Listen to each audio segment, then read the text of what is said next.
Hello बच्चों, कैसे हो आप सभी लोग। तो आपने हमारी पिछली वीडियोस को देखा जो करंट इलेक्ट्रिसिटी पर हमने बनाई थी। तो हम उससे आगे अब अपने चैप्टर को आगे बढ़ाते हैं।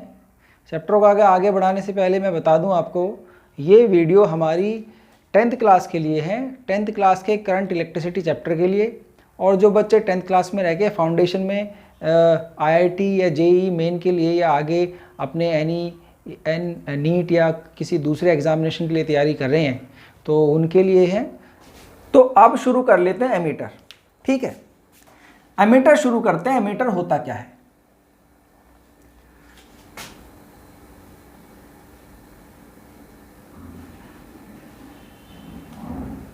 एमीटर हमारी एक ऐसी डिवाइस है जो करंट का मेजरमेंट लेती है। ठीक है, पॉइंट वाइज देख लेते हैं एमीटर क्या होता है और कैसे काम करता है और कैसे हमें इसको सर्किट में कनेक्ट करना चाहिए। ठीक है, तो पहला पॉइंट जो हम देखते हैं एमीटर के बारे में वो ये है कि ammeter is used to measure current.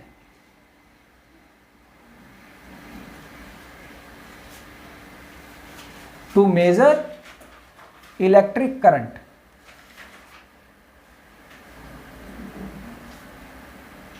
ये पहला पॉइंट है। ठीक है, एक ऐसी डिवाइस है कि इलेक्ट्रिक करंट का मेजरमेंट इसको मिलना चाहिए। अब इलेक्ट्रिक करंट का मेजरमेंट अगर इसको लेना है और किसी सर्किट में हमने इसको कनेक्ट किया है, तो जब तक इलेक्ट्रिक करंट इससे पास होगा नहीं, एमीटर में उसका मेजरमेंट आएगा नहीं। तो सारा का सारा इलेक्ट्रिक करंट इससे पास होना चाहिए। फर्दर मोर, एमीटर से अगर सारा का सारा इलेक्ट्रिक करंट पास होना है तो हमें इसको कैसे कनेक्ट करना चाहिए? सीरीज कनेक्शन में। क्योंकि अगर पैरेलल कनेक्शन में कनेक्ट करेंगे तो कुछ करंट पैरेलल होके निकल जाएगा, सारा करंट उसमें आएगा नहीं।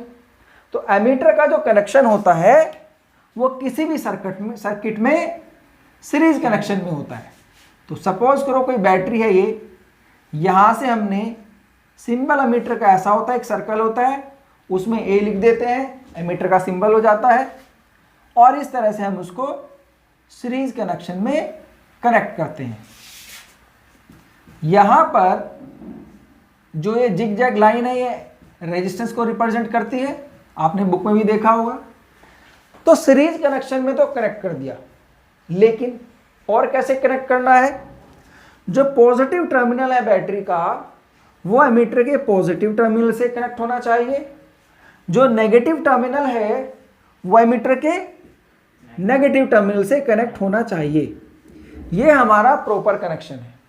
तो हमारे पास एमीटर की कुछ रीडिंग आएगी। अगर मैं इसको ऐसे कनेक्ट कर दूं, नेगेटिव टर्मिनल बैटरी के पॉजिटिव टर्मिनल से है और पॉजिटिव टर्मिनल नेगेटिव से, तो क्या होगा?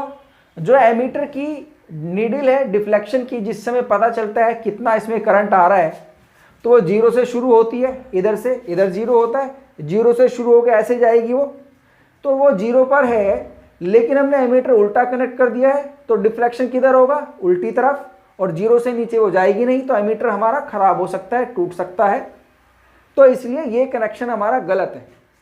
और जो एमीटर आजकल आते हैं उनमें इस चीज़ को प्रिवेंट करने के लिए उनमें कुछ डिवाइस ऐसी लगी होती है, आगे हम उसको पढ़ेंगे सेमीकंडक्टर्स में, कि जो अपोजिट डायरेक्शन में करंट के फ्लो को होने नहीं देती है। डायोड वाल्व्स उनको कहते हैं, तो अभी हम उनको नहीं पढ़ेंगे। तो कुछ ऐसी प्रिवेंटिव डिवाइसेस उनमें होती हैं। तो अगर हमने अपोजिट डायरेक्शन में कनेक्ट कर दिया है तो उसमें कोई रीडिंग नहीं आएगी। तो हमें कनेक्ट कैसे करना है? पॉजिटिव टू पॉजिटिव और नेगेटिव टू नेगेटिव। और अगर कहीं पॉजिटिव या नेगेटिव नहीं है तो this terminal must be connected to high potential and this terminal must be connected to low potential. Right, ये आ गया हमारा कनेक्शन ऑफ एमीटर। तो एमीटर का कनेक्शन सीरीज में होता है। सेकेंड पॉइंट आ गया हमारा, it is connected in series.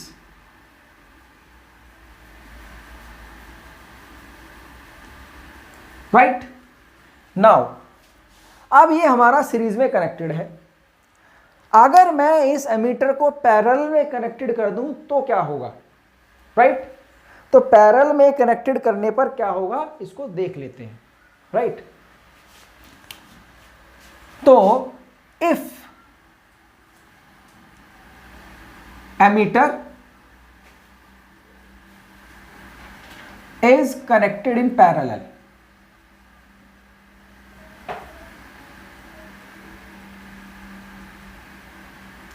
to the circuit,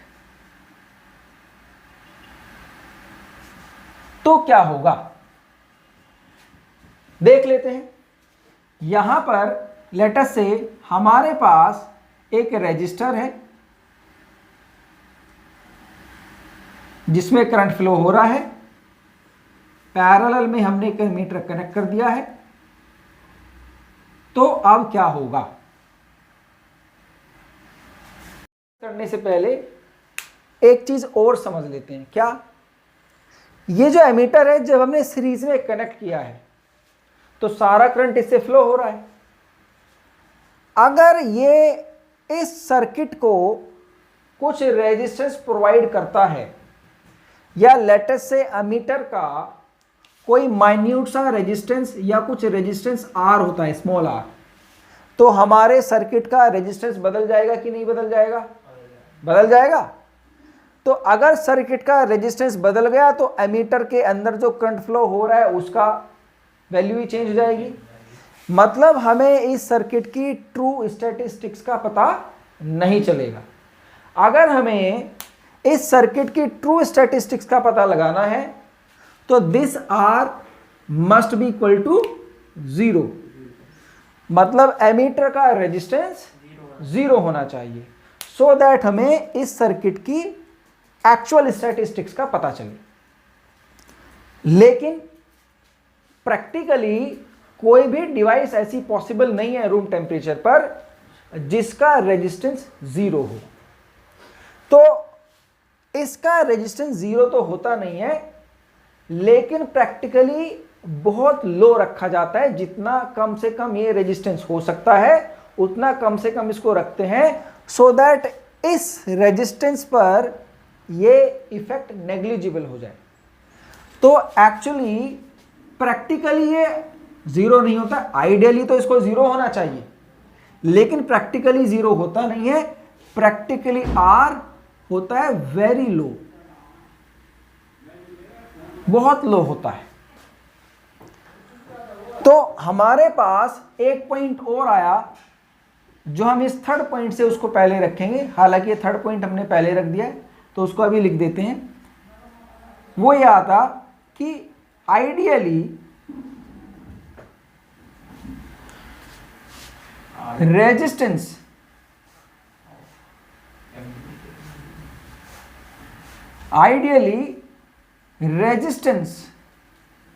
of ammeter must be 0,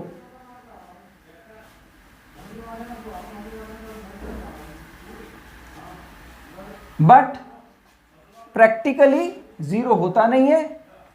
practically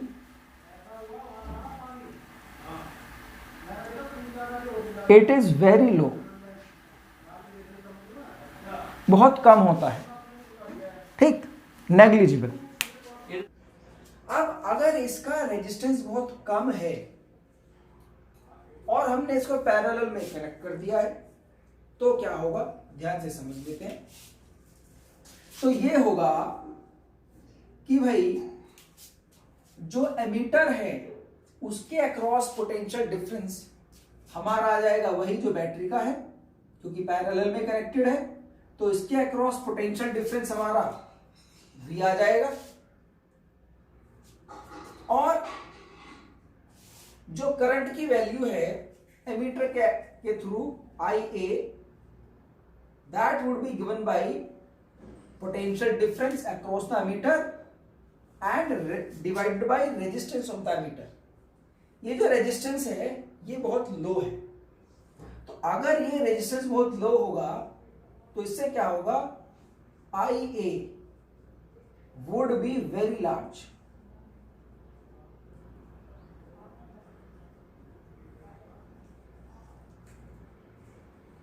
जो करंट आई ए है अक्रॉस द एमीटर बहुत ज्यादा हो जाएगा। अब अगर ये करंट बहुत ज्यादा हो जाता है तो क्या होगा, तो हीट जनरेटेड और work done across any device, हमने अभी तक पढ़ा हुआ है वी आई होता है, वी क्यू होता है सॉरी, सबसे पहले पोटेंशियल डिफरेंस की डेफिनेशन में, और इसको आगे जूल्स लॉ में भी पढ़ेंगे। जूल्स लॉ में वी की जगह मैं आई आर लिख दूं ओम्स लॉ से, क्यू की जगह मैं आई इंटू टी लिख दूं करंट की डेफिनेशन से, क्या बन जाता है आई स्क्वायर आर टी और आई स्क्वायर आर टी। ठीक है, या फिर इसको हम कह सकते हैं क्या वी आई टी। ठीक है, इस एक्सप्रेशन को देखो, V potential difference across the battery, I current flowing through the ammeter, T हमारा है टाइम। ये जो I है I a current flowing through the ammeter would be very large. तो अगर ये बहुत ज्यादा हो जाएगा तो जो heat generated across the ammeter है या थ्रू द एमीटर है that would be very high, बहुत ज्यादा होगी, और इतनी ज्यादा होने पर ये एमीटर जल जाएगा, डैमेज हो जाएगा। इसीलिए एमीटर को हम पैरेलल में कनेक्ट नहीं करते हैं। तो ये हमने एमीटर के बारे में पढ़ लिया है। एमीटर सीरीज में कनेक्टेड होता है। एमीटर हमारे करंट का मेजरमेंट देता है। Positive terminal positive battery, positive terminal of the battery से कनेक्ट होता है, नेगेटिव टर्मिनल बैटरी के नेगेटिव टर्मिनल की तरफ कनेक्ट होता है। पैरेलल में कनेक्ट करने पर हीट प्रोडक्शन बहुत ज्यादा बढ़ जाएगा एमीटर के थ्रू, और एमीटर हमारा डैमेज हो जाएगा। समझ आ गया? ये हमारा एमीटर के बारे में पढ़ लिया। अब पढ़ते हैं वोल्ट मीटर के बारे में। उससे पहले हम इसको इरेज कर लेते हैं। इरेज करने से पहले आप इसको नोट डाउन कर लो, ठीक है? पोज करके भी आप इसको नोट डाउन कर सकते हैं, तो नोट डाउन कर लो आप इसको।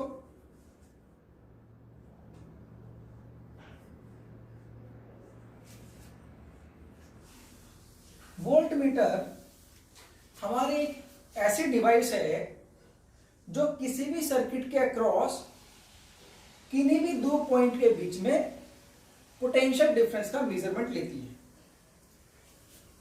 रिप्रेजेंट करते हैं ऐसे साइन से। सर्कल होता है, सर्कल के बीच में कैपिटल वी लिखेंगे, एक तरफ पॉजिटिव टर्मिनल, दूसरी तरफ नेगेटिव टर्मिनल। पॉजिटिव टर्मिनल होता है हमारा हाई पोटेंशियल की तरफ कनेक्ट करने के लिए, नेगेटिव टर्मिनल होता है लो पोटेंशियल की तरफ कनेक्ट करने के लिए। तो पॉइंट वाइज पढ़ लेते हैं क्या होता है। पहला पॉइंट जो है वोल्ट मीटर के बारे में वो ये है कि वोल्ट मीटर को हम किसी भी सर्किट में पैरेलल में कनेक्ट करते हैं। Is connected in parallel combination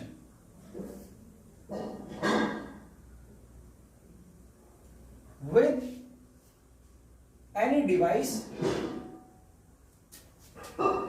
across which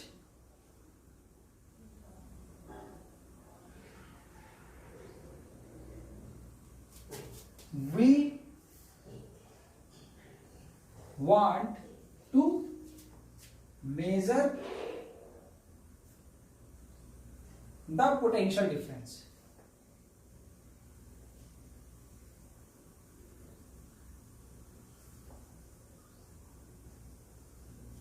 ठीक, कोई भी डिवाइस हो जिसके अक्रॉस हमें पोटेंशियल डिफरेंस पता करना है, उसके अक्रॉस हम वोल्ट मीटर को पैरेलल कॉम्बिनेशन में कनेक्ट करते हैं। कैसे? ऐसे सपोज करो ये रजिस्टर आर है, ये एक बैटरी है जिसके अक्रॉस पोटेंशियल डिफरेंस V है।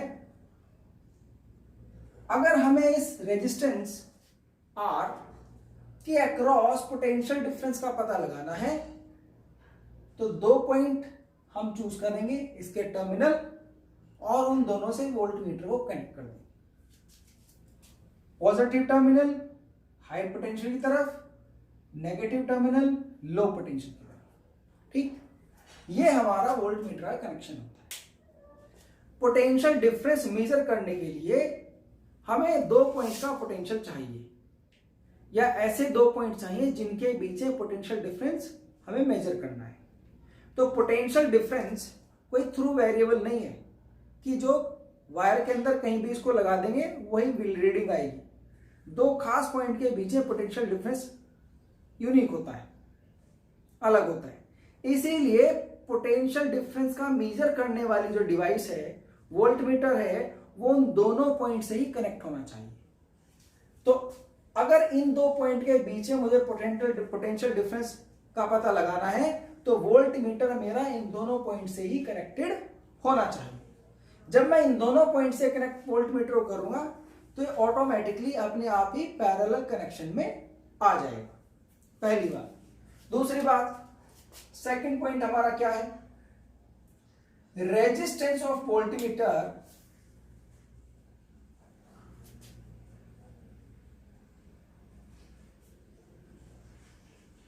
Is infinite. इनफिनाइट का मतलब बहुत ज्यादा, कोई लिमिट नहीं है। इज इनफिनाइट बट प्रैक्टिकली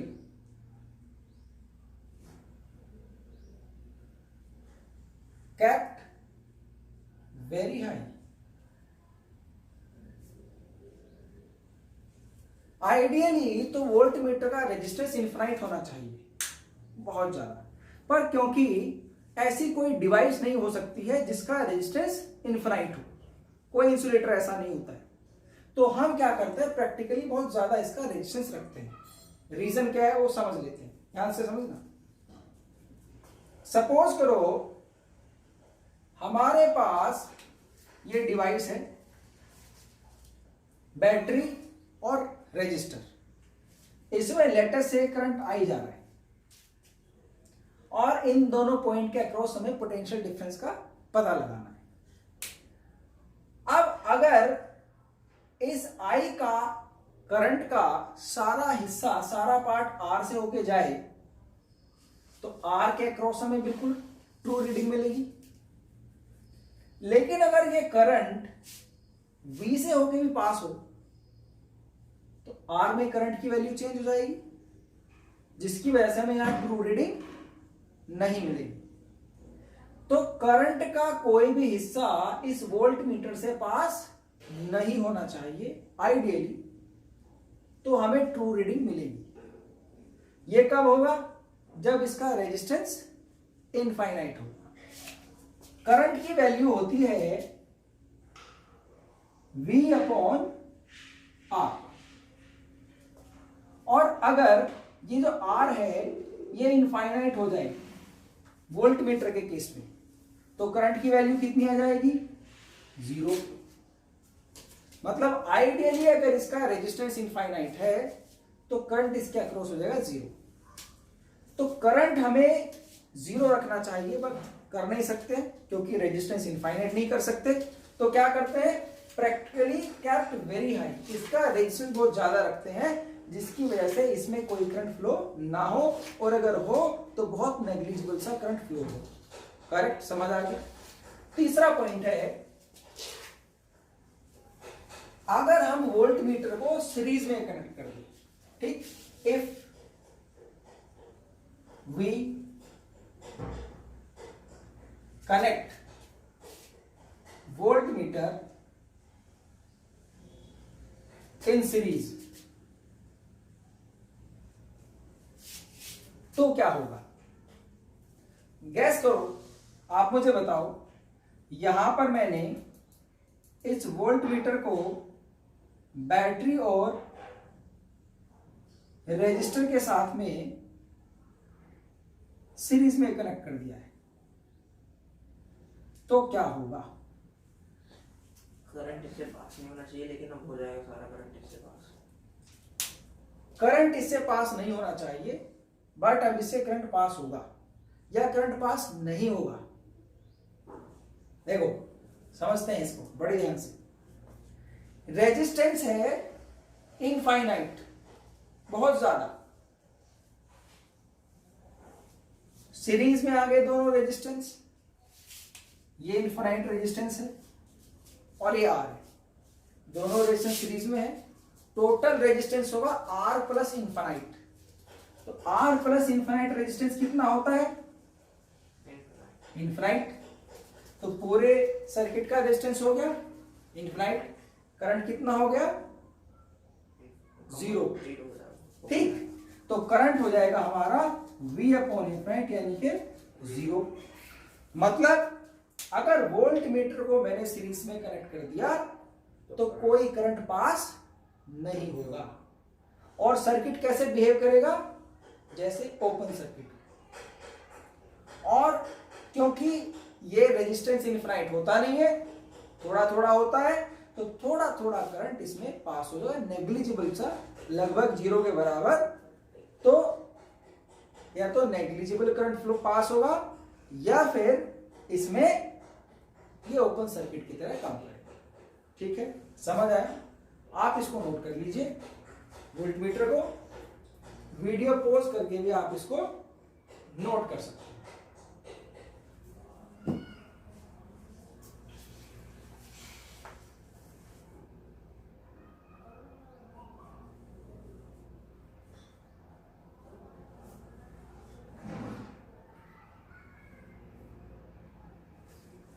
अब हम शुरू करते हैं सिस्टम ऑफ रेजिस्टर्स। हमने सीरीज और पैरेलल कॉम्बिनेशन के बारे में पढ़ा था। अब यहां पर हम सिस्टम ऑफ रेजिस्टर्स के बारे में पढ़ रहे हैं कि अलग अलग कॉम्बिनेशंस वाले रेजिस्टर्स को, उनका इक्विवेलेंट रेजिस्टेंस हम कैसे फाइंड कर सकते हैं। फॉर्मूले हम यहां पर लिख लेते हैं। सीरीज कॉम्बिनेशन में अगर कोई रेजिस्टेंस अटैच्ड है तो उनका इक्विवेलेंट रेजिस्टेंस हमने पढ़ा था। अगर R1, R2 और R3 तीन रेजिस्टर्स हैं जो कि सीरीज कॉम्बिनेशन में कनेक्टेड है, तो इनका इक्विवेलेंट रेजिस्टेंस हमने पढ़ा था R1 plus R2 plus R3 क्या था? Equivalent resistance R। इसी तरह अगर ये तीनों रेजिस्टर्स पैरेलल अरेंजमेंट में या पैरेलल कॉम्बिनेशन में कनेक्ट हो जाएं, तो इनका जो रेजिस्टेंस होगा, अगर ये ऐसे कनेक्टेड हैं पैरेलल कॉम्बिनेशन में, राइट, तो इनका जो रेजिस्टेंस होगा across point A and B, वो होगा 1/R1 plus 1/R2 plus 1/R3, that would become 1/R, where R is the equivalent resistance. अब अपने इन्हीं फॉर्मूलों को यूज करके हम कुछ क्वेश्चन कर लेते हैं। ठीक, पहले बहुत सिंपल क्वेश्चन करेंगे, उसके बाद डिफिकल्टी लेवल थोड़ा बढ़ाते जाएंगे। ठीक है, ऐसे 4 या 5 क्वेश्चन कर लेते हैं। पहला क्वेश्चन है सिंपल, 1 2 3 रजिस्टर्स हैं जो कि 6 ओम, 3 ओम और 3 ओम, या लेट अस से 12 ओम, 12 ओम और 12 ओम के हैं। तीनों हमारे साथ पैरेलल में कंबाइंड है। तो ए और बी पॉइंट के बीच में आपको इक्विवेलेंट रेजिस्टेंस फाइंड करना है। जल्दी से फाइंड करो।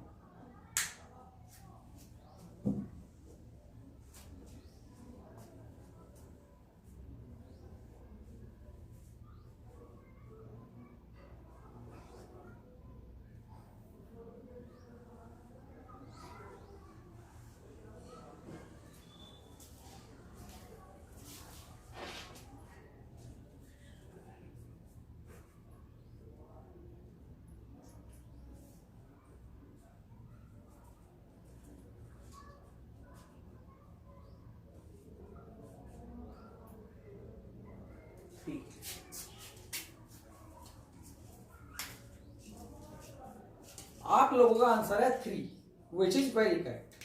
कैसे? लेट अस से रेजिस्टेंस है equivalent R, that would be equals to 1/6 plus 1/12 plus 1/12, जो कि बन जाएगा 1/3। 1/r equals to 1/3, which gives us r equals to 3 ohm। तो इक्विवेलेंट रेजिस्टेंस आया अक्रॉस ए बी 3 ओम। ठीक, अब एक दूसरा क्वेश्चन लेते हैं इसी टाइप का। सेकंड क्वेश्चन है, अगर हमारे पास दो रेजिस्टर्स हैं 6 ohm and 5 ohm, all are connected in series, तो ए और बी पॉइंट के बीच में जो इक्विवेलेंट रेजिस्टेंस होगा वो कितना होगा? 6 और 5 11, डायरेक्टली ऐड कर देंगे। तो अगर इक्विवेलेंट रेजिस्टेंस R होगा तो होगा 6 plus 5 equals to 11। Correct, very correct. दोनों क्वेश्चन में डायरेक्ट फॉर्मूला हमने लगा दिया। अब इन दोनों क्वेश्चन को कंबाइन कर देते हैं। कैसे किया? हमने एक तीसरा रेजिस्टेंस लिया, तीसरा अरेंजमेंट लिया, जो कि कुछ ऐसा है जिसमें 3 रजिस्टर्स हैं। पहला रजिस्टर है 8 ओम, दूसरा रजिस्टर है 16 ओम और तीसरा रजिस्टर भी है 8 ओम। कनेक्ट कर दिया।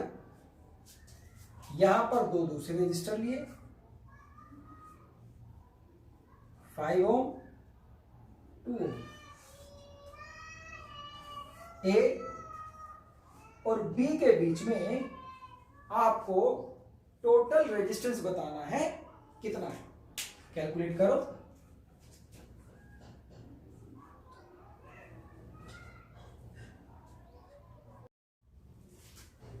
दूसरी वीडियो चालू 30 मिनट के बाद है, कोई अपने आप ही चालू हुई ना। तो हो गया 16.5, फिर ये बन जाएगा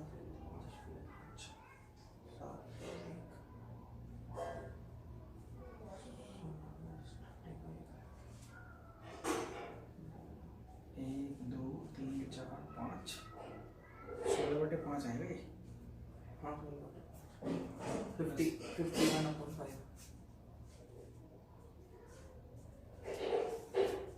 ठीक है, आपने किया सोल्व।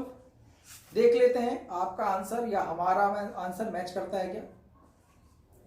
यहां पर दो कॉम्बिनेशन है, पैरेलल कॉम्बिनेशन और सीरीज कॉम्बिनेशन।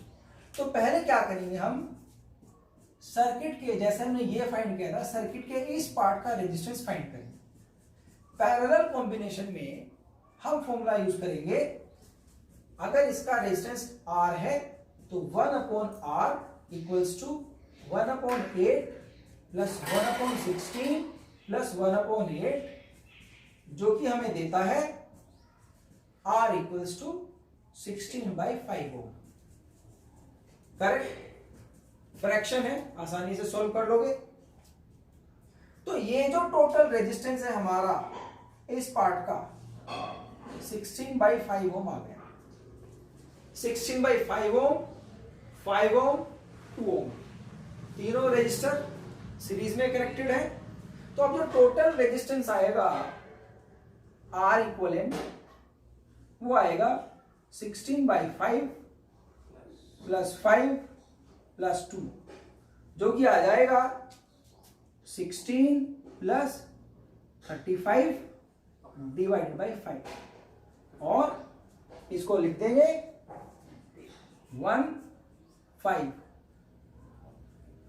51 डिवाइडेड बाई 5 ओम। तो अगर आपका आंसर भी यही आया है तो आपका आंसर बिल्कुल करेक्ट है। ठीक है, ये समझ आ गए। आप इसको नोट कर सकते हैं दोनों क्वेश्चंस को, सो दैट उसके बाद हम आगे चलेंगे। तो नोट इट डाउन। आप पोज कर भी इसको नोट कर सकते हैं। तो अब हम कुछ और क्वेश्चन कर लेते हैं, थोड़े मुश्किल से क्वेश्चन लेते हैं इस बार, ठीक है। तो इस बार हम क्वेश्चन ले रहे हैं, ये ध्यान से देखना भाई। एक रजिस्टर ये है, एक रजिस्टर ये है, एक रजिस्टर ये है,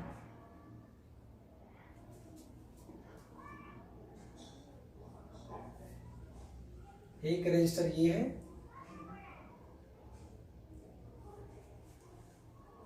एक रजिस्टर ये है। ये 3 ओम, ये भी 3 ओम, ये भी 3 ओम, ये भी 3 ओम, ये भी 3 ओम, और एक रजिस्टर ये है।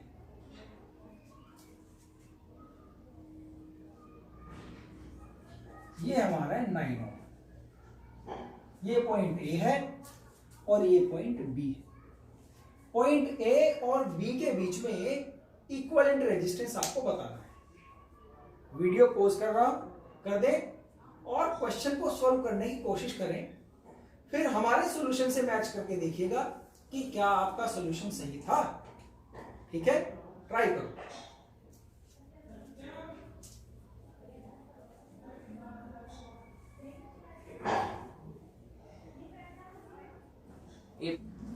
ये मेरे पास एक ड्राई सेल है जिसका ये पॉजिटिव टर्मिनल और ये नेगेटिव टर्मिनल है, ये आप जानते ही हैं।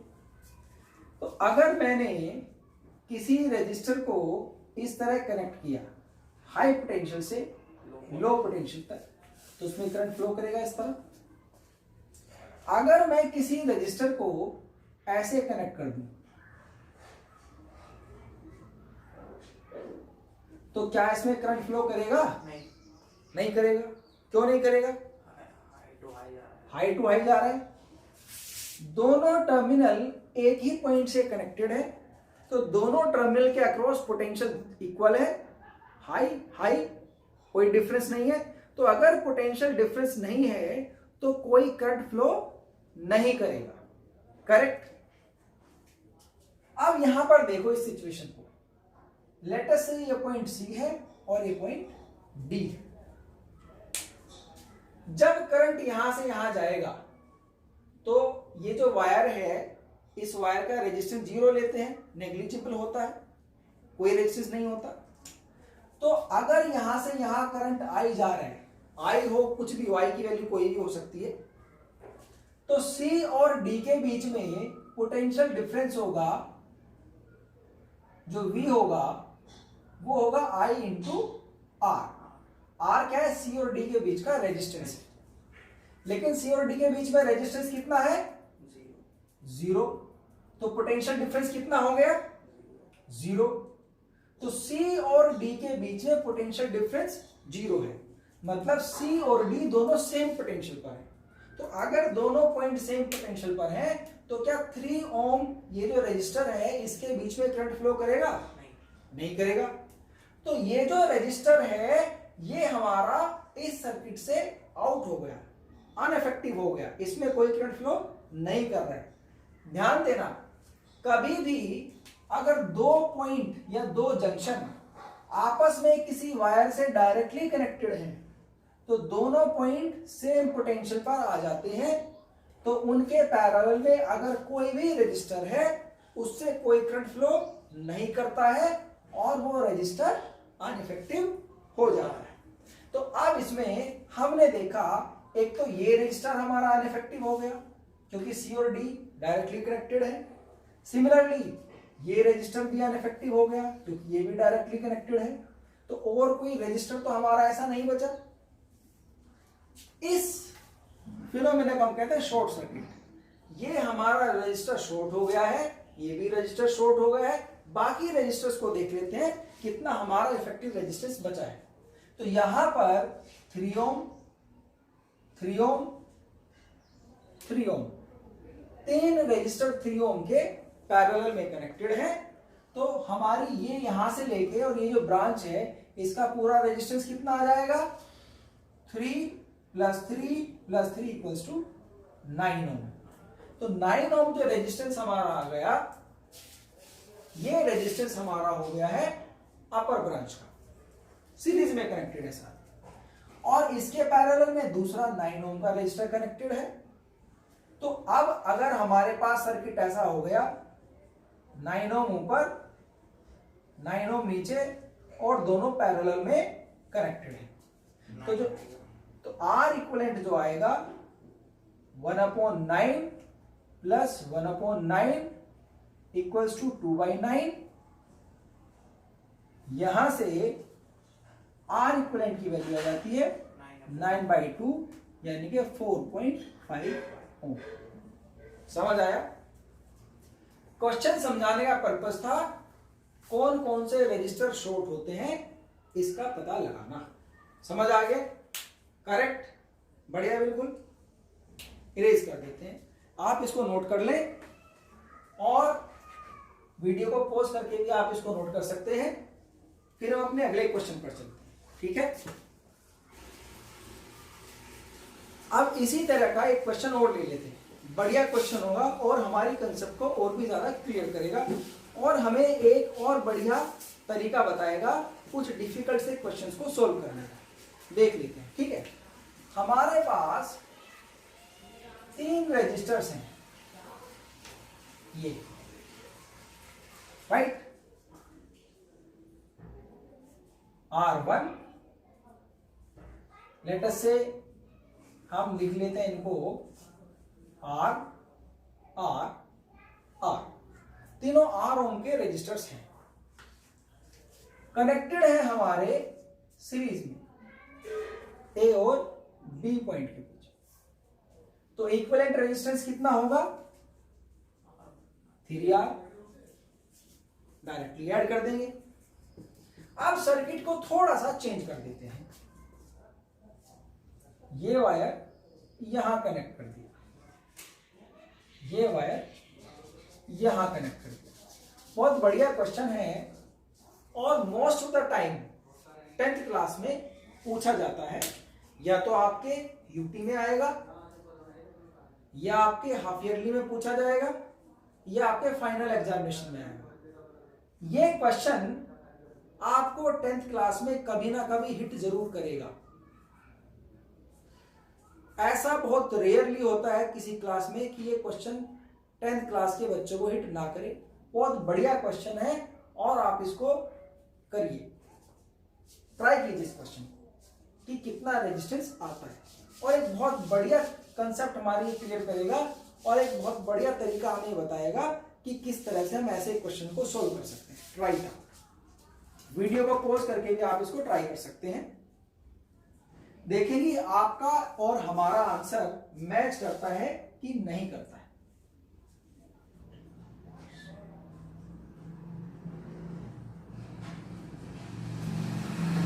आपने ट्राई किया तो देख लेते हैं। अगर क्वेश्चन सोल्व नहीं कर पाए हैं तो कोई बात नहीं, अभी देख लेते हैं कि ऐसे क्वेश्चन को हम कैसे सोल्व कर सकते हैं। ठीक है, इस क्वेश्चन को देखने पर एकदम से हमें यह नहीं पता लग पा रहा है कि सीरीज कॉम्बिनेशन है कि पैरेलल कॉम्बिनेशन है। यहां पर देखते हैं सीरीज कॉम्बिनेशन नजर आता है, लेकिन अगर थोड़ा एनालाइज करते हैं, यहां से अगर कोई करंट गया तो कुछ करंट इधर निकल गया, कुछ इधर निकल गया, तो जो करंट यहां से निकला वो सारा यहां से पास हुआ नहीं। सिमिलरली जो करंट यहां से निकला वो भी सारा यहां से पास नहीं हुआ, तो सीरीज कॉम्बिनेशन भी नहीं है। पैरेलल कॉम्बिनेशन कहीं दिखाई नहीं दे रहा है, तो कैसे डिसाइड करें कि सीरीज कॉम्बिनेशन है कि पैरेलल कॉम्बिनेशन? बड़ा सिंपल सा आपको तरीका बता रहा हूं, तरीका समझ लीजिए। पहले इसमें देखिए हमारे जंक्शन कहां कहां पर है। जंक्शन वो होते हैं जहां पर दो या दो से ज्यादा ब्रांचेस आके मिलती हो। तो पहला जंक्शन है हमारा ये, इसको नाम दे देते हैं स्मॉल ए। दूसरा जंक्शन है ये, इसको नाम दे देते हैं स्मॉल बी। तीसरा जंक्शन है ये, इसको नाम देते हैं स्मॉल सी। चौथा जंक्शन है ये, नाम देते हैं स्मॉल डी। अब जो भी हमारे रजिस्टर्स कनेक्टेड हैं वो सब इन स्मॉल जंक्शंस के बीच में कनेक्टेड है। एक और हमें कंफ्यूजन हो रहा है यहाँ पर कि ये जो करंट है सर, वायर है सीधा, ये इन दोनों रेजिस्टर को शॉर्ट कर रहा है, ऐसा दिखाई दे रहा है, और ये जो वायर है ये ऐसा लग रहा है इन दोनों रेजिस्टर को शॉर्ट कर रहा है। तो क्या एक्चुअल में ऐसा हो रहा है? इसको समझने के लिए एक बड़ा सिंपल सा तरीका यूज करते हैं। ध्यान से समझो, ए और सी दोनों पॉइंट डायरेक्टली वायर से कनेक्टेड है। अभी थोड़ी देर पहले हमने सीखा था कि अगर कोई दो पॉइंट डायरेक्टली वायर से कनेक्टेड होते हैं तो उनका पोटेंशियल सेम होता है ना? उनके बीच में कोई पोटेंशियल डिफरेंस नहीं होता है। क्यों? अगर यहां से कोई भी करंट जा रहा होगा तो अगर पोटेंशियल डिफरेंस ए और सी के बीच में फाइंड करेंगे, V equals to I R करेंगे तो R तो जीरो है, तो V तो जीरो हो जाएगा। मतलब ए और सी के बीच में पोटेंशियल डिफरेंस कितना है? जीरो। तो जो भी पॉइंट हमारे डायरेक्टली वायर से कनेक्टेड होते हैं उनके बीच में पोटेंशियल डिफरेंस होता है जीरो। तो अगर उनके बीच में पोटेंशियल डिफरेंस जीरो है तो उन पॉइंट को हम एक ही पॉइंट कंसीडर करके लिख सकते हैं। कैसे?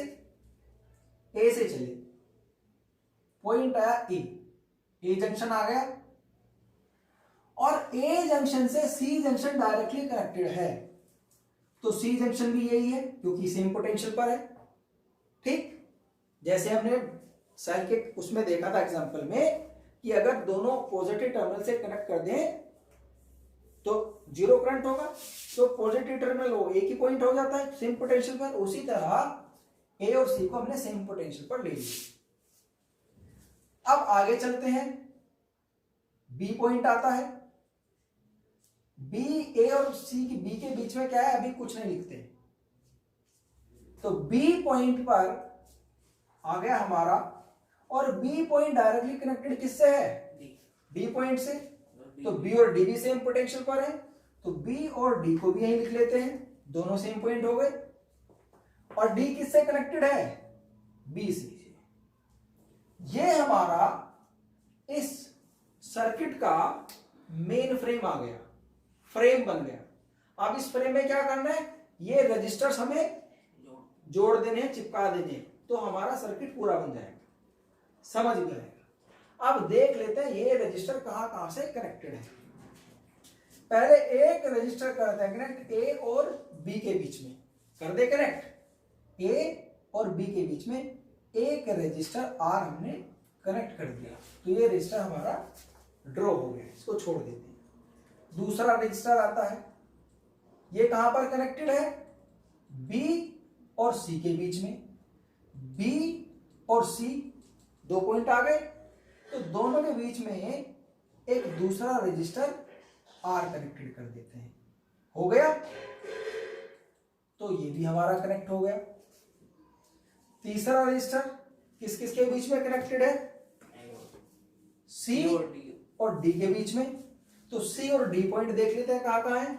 सी और डी पॉइंट यहां पर है, तो सी और डी पॉइंट के बीच में तीसरा रजिस्टर कनेक्ट कर देते हैं। ये तीसरा रजिस्टर भी कनेक्ट हो गया, तीनों रजिस्टर कनेक्ट हो गए। तो अब ये जो सर्किट है हमारा, अब ये हमारा सर्किट हमारी समझ में आने लगा है। ये इस तरह हमने रीड्रॉ कर लिया है कि हम समझ सकें। तो हमें क्या पता चलता है? तीनों ही रजिस्टर कैसे कनेक्टेड है? पैरेलल कॉम्बिनेशन में। तो आप इसको आसानी से इसका हम रेजिस्टेंस फाइंड कर सकते हैं। 1/R equals to 1/R equivalent equals to 1/R plus 1/R plus 1/R। कितना हो गया? 3/R। तो R इक्विवेलेंट कितना आ गया? R/3। तो ये हमारा ये आंसर आ गया। समझ आ गया? तो आप इसको नोट डाउन कर लीजिए। और ये जो टेक्निक मैंने बताई है बहुत ज्यादा यूजफुल है, 90% केसेस में काम आ जाती है और मुश्किल से मुश्किल सर्किट को आसान बना देती है। तो इस टेक्निक को भी आप अपनी लैंग्वेज में लिख सकते हैं। वीडियो को पॉज करके आप ये नोट डाउन कर लीजिए। तो रजिस्टर्स के डिफरेंट कॉम्बिनेशन तो हमने पढ़ लिए हैं। अब आपकी बुक में अगर कोई दूसरे मुश्किल क्वेश्चंस हैं और आप थोड़े और ज़्यादा क्वेश्चन सीखना चाहते हैं रेजिस्टेंस के बारे में, तो आप वो हमारे कमेंट बॉक्स में लिख सकते हैं एज अ डाउट। तो हम उन सारे डाउट्स को इकट्ठा करके उनका भी एक वीडियो बना देंगे। ठीक है? अब हम आगे चलते हैं heating effect of electric current पर, या फिर जूल्स लॉ।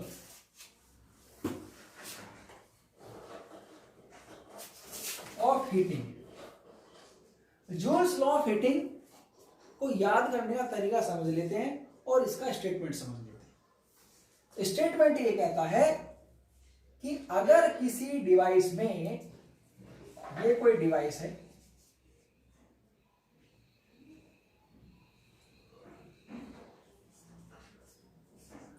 V वोल्टेज है, ये एमीटर है और V बैटरी है और इसमें I करंट फ्लो हो रहा है, तो T टाइम है,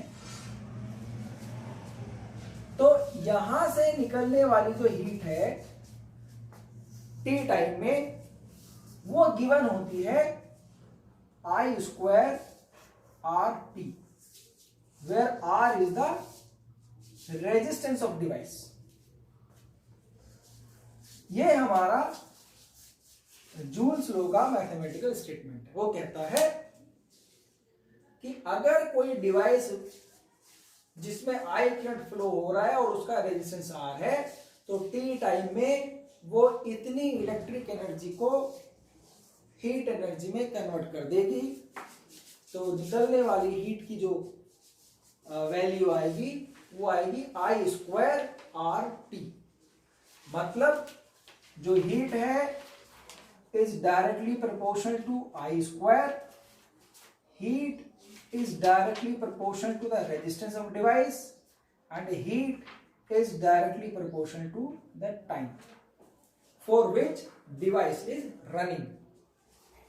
heating effect of electric current हम डिस्कस कर चुके हैं रेजिस्टेंस में कि कैसे होता है। इलेक्ट्रॉन्स आयन से टकराते रहते हैं और उनको वाइब्रेट कराते रहते हैं, तो हीट प्रोड्यूस होती है। अब ये जो I स्क्वायर RT है, इसको याद रखने का तरीका समझ लेते हैं।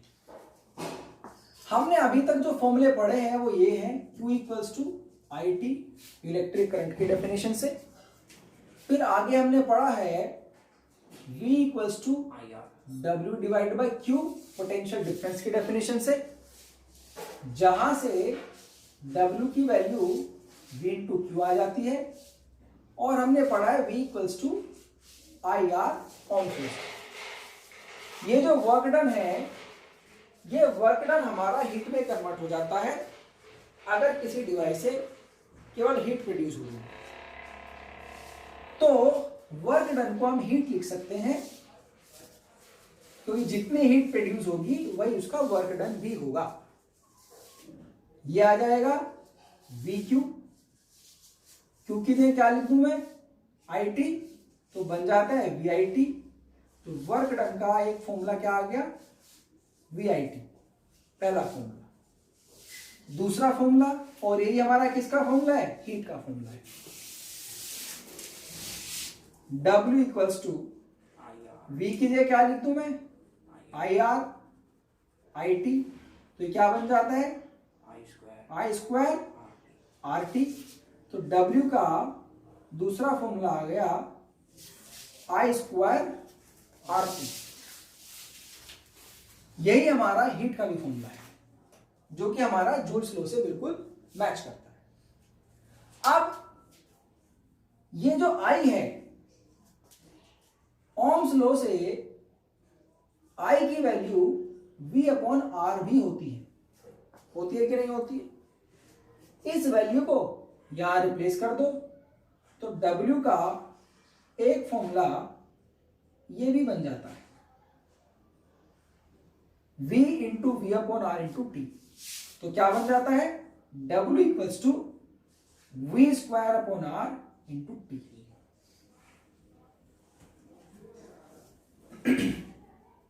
और ये वर्क डन और हीट दोनों के लिए इक्वली यूज हो सकता है।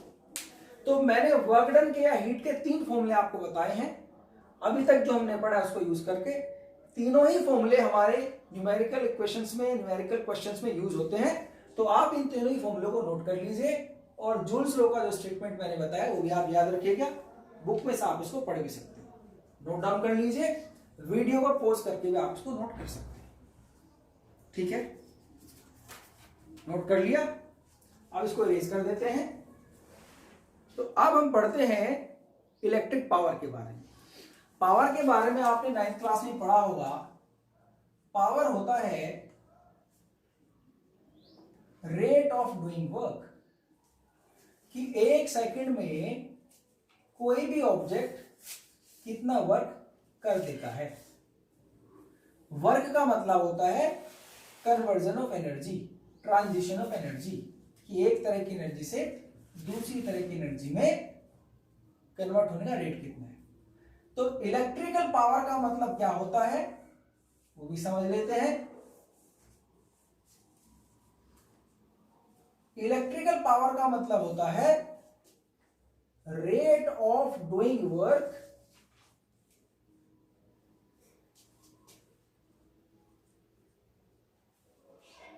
ऑफ एनी इलेक्ट्रिकल डिवाइस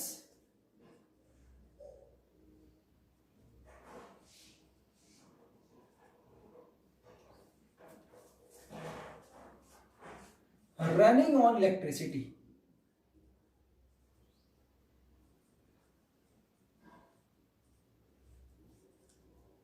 मतलब कोई भी इलेक्ट्रिकल डिवाइस जब इलेक्ट्रिसिटी पर काम कर रही हो, इलेक्ट्रिसिटी से चल रही हो, उस टाइम पे उसका जो रेट ऑफ डूइंग वर्क होता है वही उसकी इलेक्ट्रिकल पावर होती है। अब यहां पर एक ध्यान से बात समझना, कोई भी इलेक्ट्रिकल डिवाइस हो, आपने law of conservation of energy के बारे में पढ़ा होगा। एनर्जी ना तो डिस्ट्रॉय होती है ना ही क्रिएट होती है। तो जो इलेक्ट्रिकल डिवाइस है वो इलेक्ट्रिकल एनर्जी को किसी दूसरी टाइप की एनर्जी में कन्वर्ट करती रहती है। जैसे ये लाइट है, ये इलेक्ट्रिकल डिवाइस को लाइट एनर्जी और हीट एनर्जी में कन्वर्ट कर रही है। हमारा एक फैन है, वो इलेक्ट्रिकल एनर्जी को काइनेटिक एनर्जी या मैकेनिकल एनर्जी में और हीट एनर्जी में कन्वर्ट कर रहा है। इसी तरह कोई भी इलेक्ट्रिकल डिवाइस जितना भी काम करेगी उसका मतलब है वो उतनी इलेक्ट्रिकल एनर्जी को कोई अलग टाइप की एनर्जी में कन्वर्ट करेगी। तो इलेक्ट्रिकल पावर को हम ऐसे भी लिख सकते हैं, rate of conversion of electric energy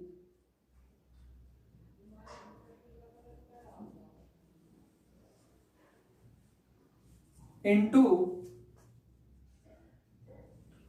some other type of energy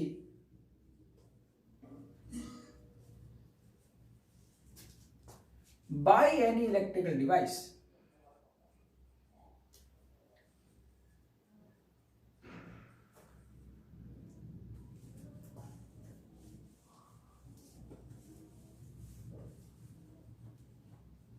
ये भी हमारा इलेक्ट्रिकल पावर की डेफिनेशन होती है। आप समझ लेते हैं क्वेश्चन में, न्यूमेरिकल क्वेश्चन में कैसे हम इसको यूज करने वाले हैं। पावर होता है वर्क अपॉन टाइम। 1 सेकंड में कोई भी डिवाइस कितना काम करती है वही उसकी पावर होती है। तो work divided by time power आ गया। वर्क के हमने 3 फॉर्मूले अभी पढ़े हैं। तो अगर इलेक्ट्रिकल पावर की बात कर रहे हैं तो यहां पर work done by electrical device ही आएगा। और work done by electrical device क्या होता है?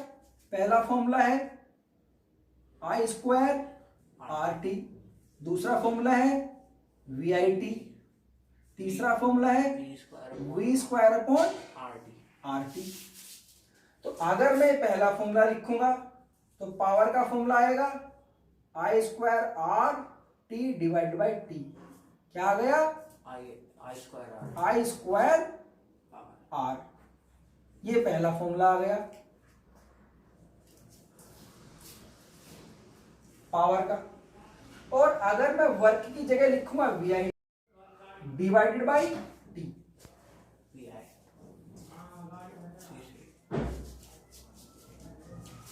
तो पहला फॉर्मूला हमारा आया I स्क्वायर R। अगर मैं वर्क की जगह लिखूंगा VIT और T से डिवाइड करूंगा तो आएगा VI। तो पावर का दूसरा फॉर्मूला आ गया VI। सिमिलरली अगर मैं वर्क की जगह लिखूंगा v² r t, तो पावर v की जगह आएगा डिवाइड बाई टी, बन जाएगा v² r, t से t कैंसिल हो जाएगा। तो पावर का तीसरा फॉर्मूला आया v² r। तो तीन फॉर्मूले हमारे पावर के आए हैं। पहला पावर इक्वल्स टू I²R, दूसरा पावर इक्वल्स टू VI, तीसरा पावर इक्वल्स टू v²r। तीनों ही फॉर्मूले हमारे न्यूमेरिकल क्वेश्चंस में यूज होते हैं। अगर किसी क्वेश्चन में I और R हमें पता है तो पहला फॉर्मूला लगाएंगे, V और I पता है तो दूसरा फॉर्मूला लगाएंगे, और V और R पता है तो तीसरा फॉर्मूला लगाएंगे। इस तरह से इन तीनों फॉर्मूलों की हेल्प से हम न्यूमेरिकल क्वेश्चन सोल्व करते हैं। तो यहां हमारा 10th क्लास का CBSE का इलेक्ट्रिक करंट चैप्टर फिनिश हो जाता है। सारे टॉपिक हमने उसे कर लिए। अब आपको सेल्फ प्रैक्टिस करनी है, उसके क्वेश्चंस करने हैं, और जो क्वेश्चंस आपको समझ नहीं आते हैं वो आप में कमेंट बॉक्स में लिखकर डाल सकते हैं। हम उनके लिए डाउट की एक अलग से वीडियो बना देंगे। तो अगर आपको ये लेक्चर हमारा अच्छा लगा है, पसंद आया है, तो सब्सक्राइब करें हमारे चैनल को और बेल आइकन को दबा दें। हमें बड़ा अच्छा लगेगा अगर आप हमारे साथ एंगेज करेंगे और सीखने में अपनी और हमारी दोनों की हेल्प करेंगे, क्योंकि पढ़ाना और सीखना दोनों एक म्यूचुअल प्रोसेस है। ठीक है, तो अपनी क्लास को यहाँ एंड करते हैं। धन्यवाद।